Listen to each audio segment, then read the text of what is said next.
112 का सिस्टम पूरे प्रदेश में बना दिया गया है। 2021 में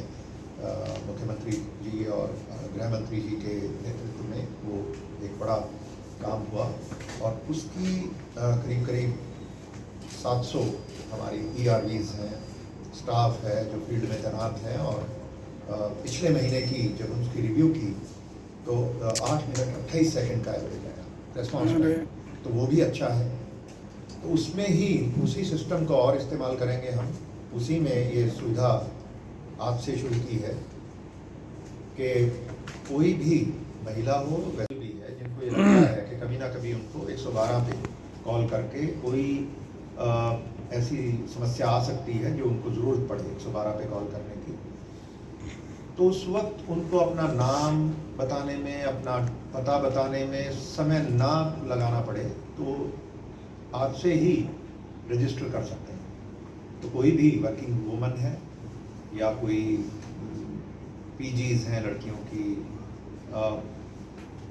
एजुकेशनल ये स्टूडेंट्स हैं जिनको लेट नाइट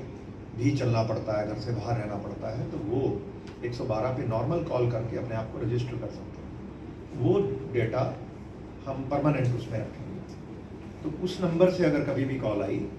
तो हमारे ऑपरेटर को दोबारा नाम और वो एड्रेस पूछने की आवश्यकता नहीं रहेगी। तो वो एक डेटाबेस हम पॉपुलेट करेंगे और मैंने उनको ये कहा है कि ये तो 112 पे कॉल करने का तो अभी तुरंत कर दें जो आपसे हो गया, और आगे हम जो वॉल्यूम बढ़ सकती है, ऐसा हो सकता है कि काफ़ी ज़्यादा लोग उसको करें, तो बजाय इसके कि फिज़िकली कोई सुन के और वो एंटर करे, एक लिंक बना देंगे वेबसाइट पे जिससे कोई भी अपने आप को रजिस्टर कर सके। OTP आएगा, OTP शेयर करके वो मोबाइल फ़ोन रजिस्टर हो जाएगा डेटाबेस में। आज से पूरे प्रदेश में शुरू है जी, वो सुविधा हमने अपने कंट्रोल रूम जो हमारा 112 का मेन कंट्रोल सेंटर है वहाँ पे क्रिएट कर दी है। तो ये 112 पे, और साथ ही साथ मैंने अब सभी अपने अधिकारियों को ये कहा है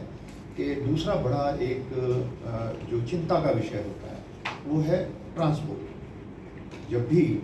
दफ्तर से, घर से एजुकेशनल इंस्टीट्यूशन या कोई ऑफिस में जाना है या मार्केट है, तो ऑटो हमारे हर शहर में बहुत बड़ा एक ज़रिया है, सुविधा है जिसको हमारे पब्लिक उसको इस्तेमाल करती है। ऑटो इसी तरीके से जो थोड़ा वेल ऑफ लोग हैं वो उबर, ओला, उनके थोड़े ड्राइवर, क्योंकि डेटाबेस है, कंपनी है, तो वो रहता है, लेकिन ऑटो का कोई रिकॉर्ड नहीं रहता। तो ऑटोज़ का डेटाबेस वो हम जल्दी बनाएंगे और वो आज मीटिंग भी है और मैं उसमें ये कल वैसे हमारी एक मीटिंग हुई सीनियर लेवल पे, CPs और डिस्ट्रिक्ट SPs, उनको कह दिया गया है। और आज क्योंकि सभी SHOs और बाकी सबकी भी मीटिंग है गस्टेड ऑफिसर्स की, तो वहाँ पे मैं ये बात फिर से दोहराई जाएगी कि भाई आप जितने भी ऑटो स्टैंड हैं, मुझे ध्यान है फरीदाबाद का तो 9-10 यूनियन है और ये 15-20 हज़ार, उस वक्त 25 हज़ार थे तब भी हमने डेटाबेस बनाया था, तो अब फिर बनाएंगे उसको, वो डेटाबेस, और उसका नंबर हम हर ऑटो के अंदर वो मैंडेटरी करेंगे। बाहर लिखवाने से सवारी उसको बाहर एक बार, क्योंकि अंदर बैठने के बाद उसकी फ़ोटो लेना बड़ा मुश्किल है, तो अंदर फ़ोटो रहेगी, नाम, मोबाइल नंबर।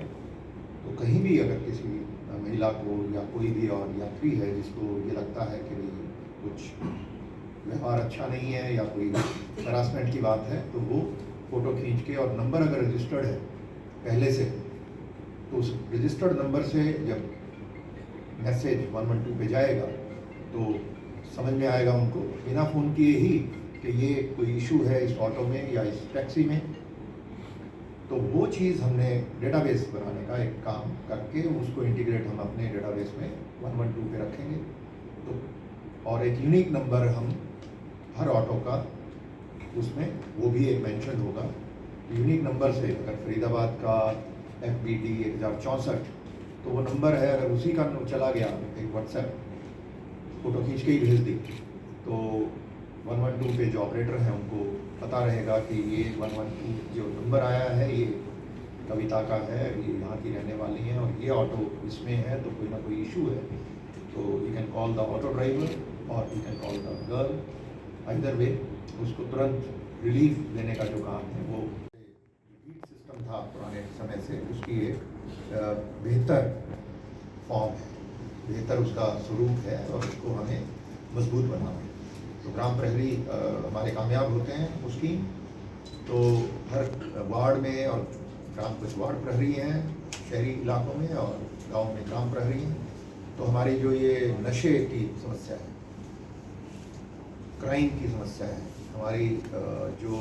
एक तरह से बुलिंग की समस्या है, बहुत सारे लोगों को दबंगई करने का एक ऐसे लोग हर इलाके में हैं जिनका वजह चाहे कुछ भी ना हो, उन्होंने किसी न किसी को परेशान करना ही है। तो ऐसे लोगों को हम आइडेंटिफाई करें और उनका इलाज करें। तो वो हमारे ये जो स्कीम है, हमारा बीट सिस्टम और ये सूचना तंत्र का काम करेगा और इसको हमें मजबूत करना है। आज भी मैंने उनकी भी मीटिंग रखी है, तो दोपहर बाद सब ग्राम प्रहरी जो हमारे जितने भी लगाए गए उन सबको, हमारे कांस्टेबल हैं, हेड कांस्टेबल हैं, जो भी हमारे ग्राम प्रहरी वार्ड प्रहरी हैं, उनके साथ एक इंटरेक्शन रहेगी मेरी। तो उनके कैसे वो काम को बेहतर कर सकते हैं, उनकी क्या समस्याएं हैं, वो समझ के इसको मजबूत करना है। और ये जो नशे की समस्या है, इस पे फोकस रखना है। क्राइम लोकल लेवल पे जो क्रिमिनल एलिमेंट्स हैं, गुंडा एलिमेंट्स हैं, उनको आइडेंटिफाई करना और उस पर प्रभावी उस पर एक्शन करना। तो वेलफेयर की बात वो शायद आपके लिए इतनी रेलिवेंट ना हो, पर वो हमारी जो नेक्स्ट 2 मीटिंग है उनमें हम चर्चा करेंगे। तो एडिक्ट्स के बारे में, नशे का दूसरा जो पहलू है, एक तो नशा बेचने वाले लोग और दूसरा नशा कंज्यूम करने वाले, और जो लोग किसी वजह से फंस गए, उसमें बच्चे हैं, यूथ है, उनका हालांकि बहुत सारे हमारे डिपार्टमेंट से आप जानते हो, उन्होंने बहुत सारी फैसिलिटीज़ सरकार ने क्रिएट की हैं। तो इन लोगों को उस फैसिलिटीज़ तक पहुंचाना, वो भी ग्राम प्रहरियों को एक काम हमने दिया है कि भाई नशा बेचने वालों को आइडेंटिफाई करना है, साथ में जो उसमें फंस गए उनको भी आइडेंटिफाई करना है, ताकि उनको परिवारों की हम मदद करके उनमें 10% लोगों को भी, 20% को भी अगर हम डी एडिक्शन सेंटर तक ले जा सके, उनको डी एडिक्ट कर पाए, तो ये बड़ी अचीवमेंट है। प्रदेश में अगर जितने भी संख्या है उसमें हम 10-20 हज़ार लोगों को अगर हम कर पाते हैं, तो 10-20 हज़ार परिवार उसमें बच जाते हैं। बहुत सबसे कह लो कि वर्क कल्चर जिसको कहते हैं, जब तक वो ठीक नहीं होगी